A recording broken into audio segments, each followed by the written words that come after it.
हाँ जी, नमस्कार आप सभी को। राजस्थान क्लासेस के यूट्यूब प्लेटफॉर्म पर आप सभी का पुनः हार्दिक स्वागत अभिनंदन है। जैसा कि आप सभी को विदित है, डेली सुबह 9 बजे अपनी राजस्थान जीके की शानदार क्लासेज होती है, जिसमें हम लोग पढ़ते हैं टॉप 40 क्वेश्चन जो कि विगत भर्ती परीक्षाओं में पूछे गए हैं, विभिन्न परीक्षाओं में।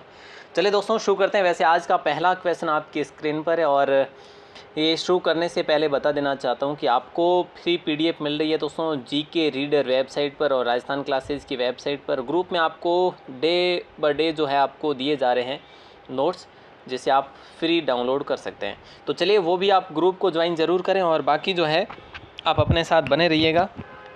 एक दिन में एक मॉडल पेपर आपका ज़रूर सफल हो रहा है फ़िलहाल, और जैसे ही एग्ज़ाम नज़दीक आएंगे उस समय आपके लिए एक दो क्लास को और बढ़ा लेंगे, ठीक है।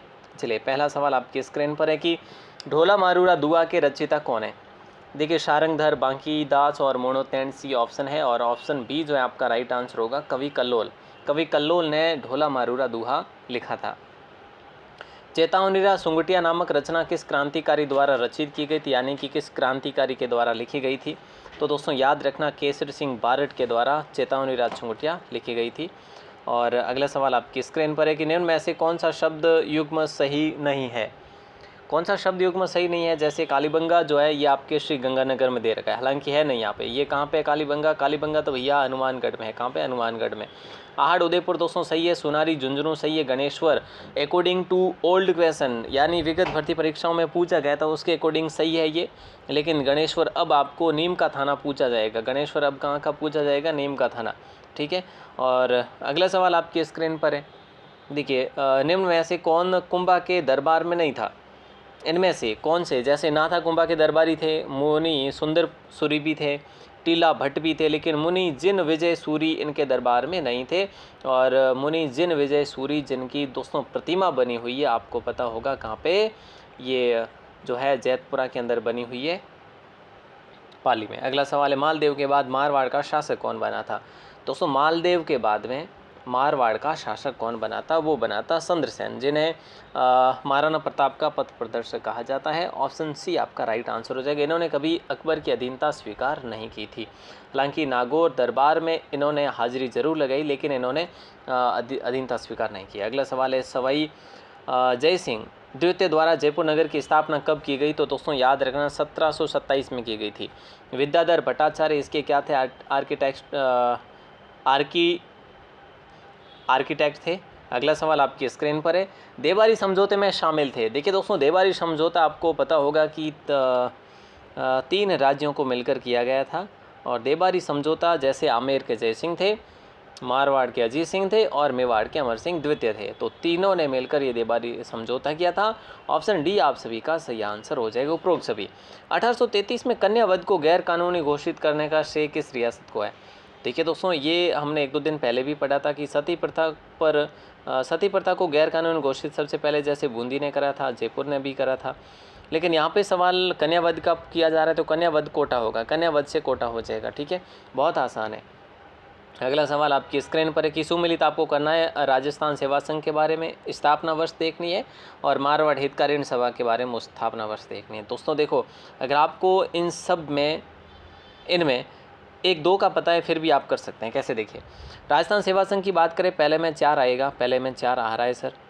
हितकारिणी सभा की बात करें 1923 होगा, बी में 3 आ रहा है, यानी ऑप्शन ए आप सभी का सही आंसर हो जाएगा। आगे बढ़ जाएंगे, बाकी जैसे अखिल भारतीय देशी राज्य परिषद है तो ये आपका हो जाएगा 1927, और नरेंद्र मंडल की बात करें तो 1921 हो जाएगा। अगला सवाल, बिजोलिया किसान आंदोलन 1913 का नेतृत्व तो किसने किया था। बिजोलिया किसान आंदोलन 1913 का नेतृत्व जो है वो साधु सीताराम दास के द्वारा किया गया था। और अगला सवाल देखिए, हालांकि इसके बाद में विजय सिंह पथिक ने भी इसमें भाग लिया था, मणिकलाल वर्मा ने, है ना, सभी ने। अगला सवाल है कि तलवार बंधई एक प्रकार का शुल्क हुआ करता था जिसे उत्तराधिकारी शुल्क के रूप में हम पढ़ते हैं और जानते हैं। ऑप्शन डी आपका सही आंसर होगा। नाथ संप्रदाय के केंद्रीय मठ की स्थापना कहाँ पर हुई थी। जैसे कि तलवार बंधई, दोस्तों तलवार बंधई जो है ना, ये एक प्रकार की रीति थी। जैसे तलवार बंधई महाराणा प्रताप को किसने जो है पारंपरिक दृष्टि से या पारंपरिक रूप से तलवार बंदाई जो है ये रस्म पूरी करवाई थी, तो कृष्णदेव ने करवाई थी, ये आपको पता होना चाहिए। नाथ संप्रदाय के केंद्रीय मठ की स्थापना जोधपुर में की गई थी, और जोधपुर में कहाँ पे की गई? महामंदिर में दोस्तों। और महामंदिर में किसने की थी, ऐसा प्रश्न बन जाए तो फिर आप याद रखेंगे मान सिंह के द्वारा। ठीक है, देखो नाथ संप्रदाय मान सिंह इसके जो है क्या थे, हम बात करें तो बिल्कुल भक्ति भाव में डूबे हुए थे, और महामंदिर में इन्होंने स्थापना करवाई थी। इनके गुरु थे देव आयसनाथ। ठीक है, और उन्होंने पहले भविष्यवाणी कर दी थी कि मान सिंह अगले उत्तराधिकारी बनने वाले हैं। अगला सवाल है कि बीकानेर के किले का निर्माणकर्ता किसे कहा जाता है? तो बीकानेर किले का निर्माणकर्ता राय सिंह को कहा जाता है, और राय सिंह ने 1599 में बीकानेर किले का निर्माण करवाया था, और करमचंद पंवार की सहायता से करवाया था। और पटों की हवेली कहाँ पे दोस्तों? तो पटों की हवेली आपके जैसलमेर में, सालिम सिंह की हवेली भी जैसलमेर में, और नथमल की हवेली भी जैसलमेर में, और बादल महल भी जैसलमेर में। इन सभी की बात करें तो सभी 5 मंजिला इमारतें हैं। गुमानचंद पटवा की हवेली जैसे कहा जाता है इसे, है ना पूरा नाम। अगला सवाल है कि भी फतेह प्रकाश महल, सुख महल पैलेस, केसर विलास पैलेस और किशोरी महल, ये जो है सुमिलित आपको करना है। देखो इनमें से आपको कोई एक पता होगा। सुख महल की बात करें तो बी में 4 कहीं आ रहा है, बी में 4 यहाँ आ रहा है, यहाँ पे भी आ रहा है। ठीक है, अब देखो कि फतेह प्रकाश महल की बात करें चित्तौड़गढ़ में हो रहा है, बिल्कुल हो रहा है, तो यानी ऑप्शन बी आप सभी का सही आंसर हो जाएगा। अब देखो केसर विलास की बात करें तो आपका ये सिरोही हो जाएगा, किशोरी महल की बात करें तो भरतपुर हो जाएगा। आसान सा सवाल था। निम्न में से गलत युग्म को पहचाना है आपको। देखिए बेणेश्वर मेले की बात करें तो डूंगरपुर सही है, बादशाह मेला ब्यावर सही है, मरु महोत्सव बाड़मेर गलत है। मरु महोत्सव तो भैया जैसलमेर में आयोजित होता है, जो कि अगर हम बात करें तो फरवरी माह में आयोजित होता है ये। ठीक है, गौतमेश्वर मेले की बात करें सिरोही के छोटीला गांव में आयोजित होता है, और गौतमेश्वर का मेला एक और आयोजित होता है जो अरनोद जो कि प्रतापगढ़ में आयोजित होता है, जिसे अपन लकी मेले के रूप में जानते हैं। राजस्थान में मोस्टली 2 लकी मेले, एक करौली कैला देवी माता का मेला, और एक जो है ये गौतमेश्वर अरनोद वाला मेला। अगला सवाल है कि कौन सा आभूषण महिलाओं से संबंधित नहीं है? देखिए ऑप्शन है चैलकड़ा, करघनी, कांकनी और कड़ा। तो इसमें आपका राइट आंसर होगा कौन सा आभूषण महिलाओं से संबंधित नहीं है? चैलकड़ा नहीं है, बाकी कांकनी, करघनी और कड़ा है। देखिए अगला सवाल, राजस्थान के लोक नृत्य एवं उसके प्रचलन क्षेत्र के संबंध में निम्न में से कौन सा युग्म सही नहीं है? गीदड़ नृत्य शेखावटी का पॉपुलर है, बिल्कुल सही है। ढोल नृत्य जालोर का पॉपुलर है, बिल्कुल सही है। बम रसिया नृत्य बीकानेर का पॉपुलर नहीं है, और डांडिया नृत्य मारवाड़ का है। तो आपसे अगर सवाल किया जाए कि बम रसिया नृत्य जो है ये कहाँ का है, तो ये आपके भरतपुर साइड का है। ठीक है, और जैसे रणबाजा भी है, इस साइड का रणबाजा है ना, बम रसिया है। चलिए अगला सवाल देखिए, सुबटिया लोकगीत का संबंध किससे है? सुबटिया एक प्रकार का लोकगीत है, ये भील स्त्री से संबंधित है, और सुबटिया जो लोकगीत है ना, ये मोस्टली आपके हाड़ौती क्षेत्र का पॉपुलर है। कहाँ का है? हाड़ौती क्षेत्र का। एक बार एग्जाम में सवाल भी बना हुआ है ये। अगला सवाल है कि ताराबांध की ओढ़नी जो है ये राजस्थान की किन स्त्रियों की लोकप्रिय वेशभूषा है? राजपूत नहीं होगा, गुर्जर भी नहीं होगा, जाट भी नहीं होगा, आदिवासी स्त्रियों को लॉक करेंगे। अगला क्वेश्चन है, जिस राज्य के साथ राजस्थान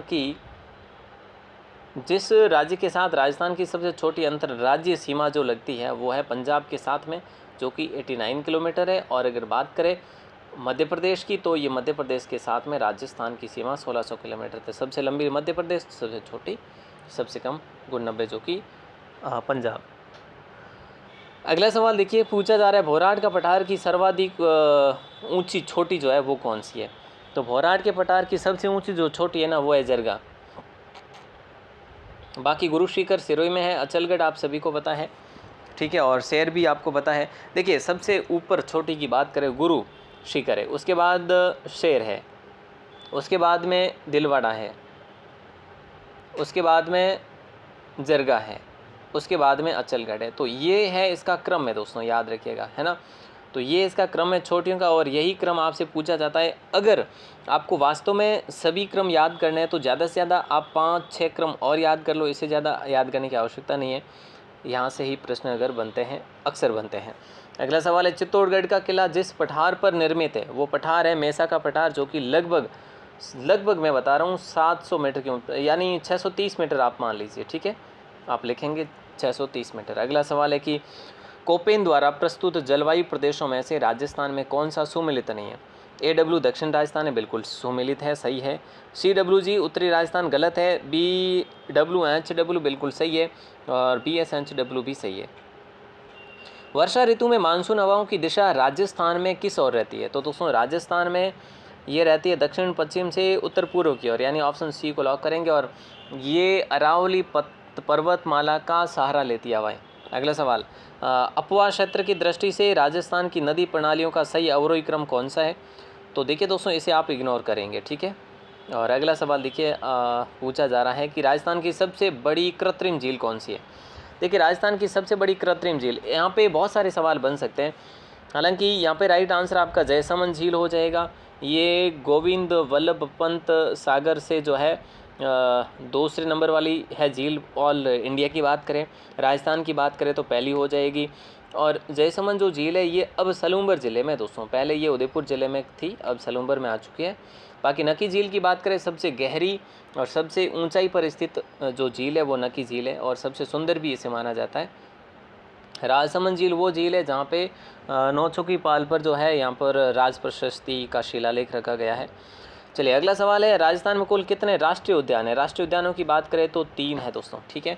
और अब तक राजस्थान में बाघ परियोजनाओं की बात करें, कुल प्रस्तावित और अधिसूचित की बात करें, सभी को मिला के 6 है बाघ परियोजनाएं।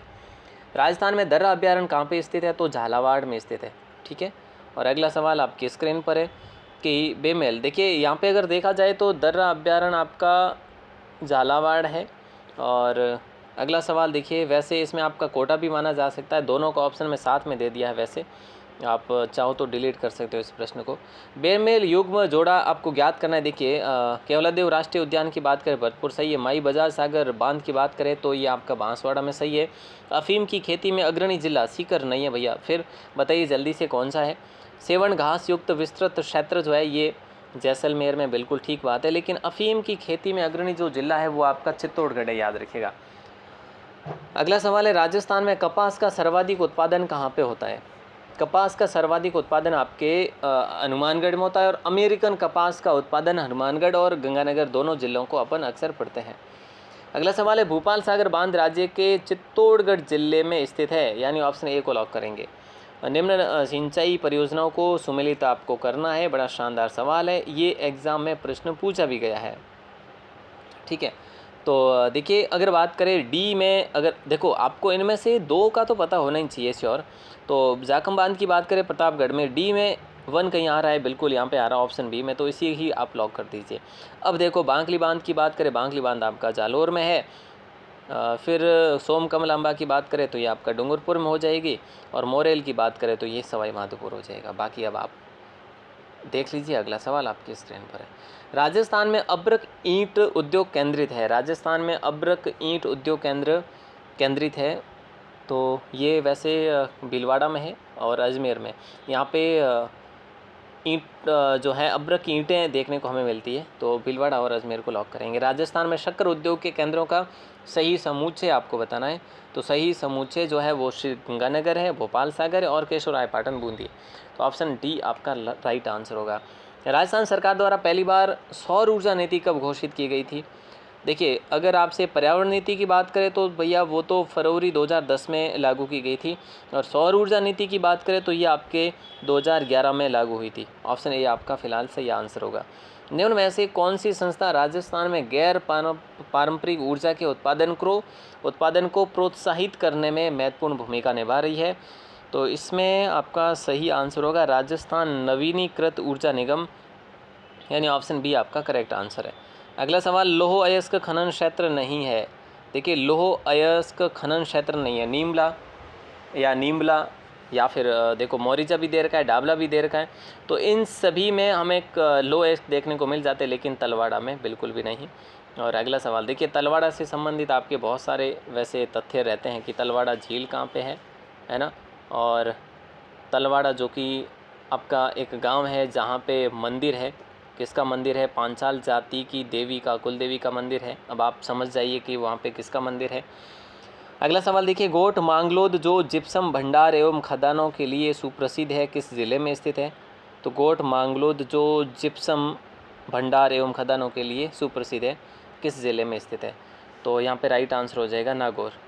अगला सवाल, राजस्थान के प्रमुख महत्वपूर्ण लिग्नाइट संसाधन स्थित है। तो यहाँ पे संसाधन स्थित आपको देखने को मिलेंगे लिग्नाइट वाले, तो ये कपूरी, मेड़ता और पलाना में देखने को मिलेंगे, ऑप्शन डी। अब एक सवाल आपसे रहेगा, मैं यहाँ से लिख कर दे देता हूँ कि तलवाड़ा, तो आपसे सवाल रहेगा कि तलवाड़ा नहीं, तिलवाड़ा सभ्यता, तिलवाड़ा सभ्यता जो है ये किस जिले में है, नवीनतम है ना, नवीनतम जिलों के अनुसार आपको बताना है किस जिले में है। बाड़मेर, बालोतरा, जैसलमेर, जालोर कहाँ पे स्थित है, इन चारों में से आपका आंसर आ जाना चाहिए, तिलवाड़ा सभ्यता किस ज़िले में स्थित है। ठीक है, उम्मीद करूँगा आप इसका आंसर ज़रूर देंगे। अगर पहली बार है चैनल पर तो सब्सक्राइब जरूर करिएगा, और अगर ग्रुप में आप ऐड नहीं हैं तो ग्रुप का लिंक इन डिस्क्रिप्शन आप ज़रूर ज्वाइन करें। टेलीग्राम का चैनल भी दिया हुआ है, लिंक दिया हुआ है, उसे भी ज़रूर ज्वाइन करें। ऑल द बेस्ट, जय हिंद, वंदे मातरम।